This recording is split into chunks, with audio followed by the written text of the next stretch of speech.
Assalamualaikum warahmatullahi wabarakatuh. Halo teman-teman, perkenalkan nama saya Anggit Maulana Saputra dari D3 Keperawatan.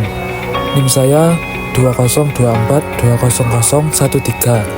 Video kali ini kita akan membahas sejarah perkembangan ejaan bahasa Indonesia. Langsung saja kita simak baik-baik video kali ini. Sejarah ejaan bahasa Indonesia adalah cerminan dari perkembangan bahasa dan budaya bangsa, dimulai sejak zaman kolonial. Perubahan dan penyempurnaan sistem ejaan tidak hanya memperkaya bahasa, tetapi juga memperkokoh identitas nasional kita. Pada awal abad ke-20, bahasa Melayu menjadi bahasa pengantar resmi di Hindia dan di Belanda. Pada saat itu, bahasa Melayu menggunakan ejaan Van Ophuijsen yang diperkenalkan pada tahun 1901 oleh Van Ophuijsen, seorang ahli bahasa Belanda. Ejaan ini menggunakan huruf Latin dengan tambahan beberapa aturan khusus, seperti penggunaan OE untuk bunyi U dan TJ untuk bunyi C. Meskipun digunakan luas, ejaan ini masih terasa kaku dan mengikuti pengucapan Belanda. Setelah proklamasi kemerdekaan pada tahun 1945, kebutuhan akan bahasa nasional yang mandiri semakin terasa.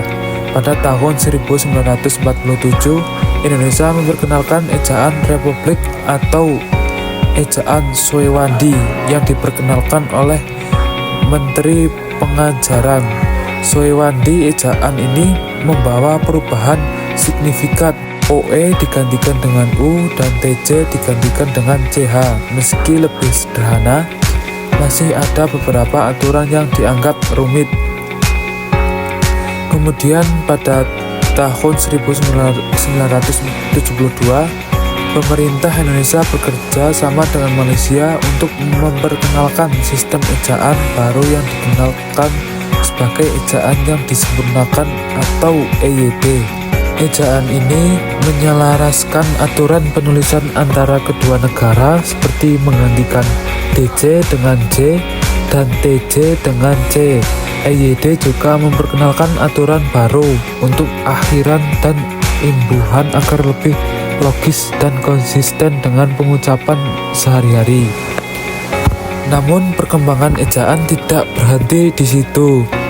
EYD mengalami beberapa revisi untuk menyederhanakan bahasa tulis dan menyesuaikan dengan dinamika bahasa yang berkembang. Pada tahun 1909, EYD berganti nama menjadi Pedoman Umum Ejaan Bahasa Indonesia atau PUEBI dengan beberapa penyesuaian tambahan yang lebih fleksibel.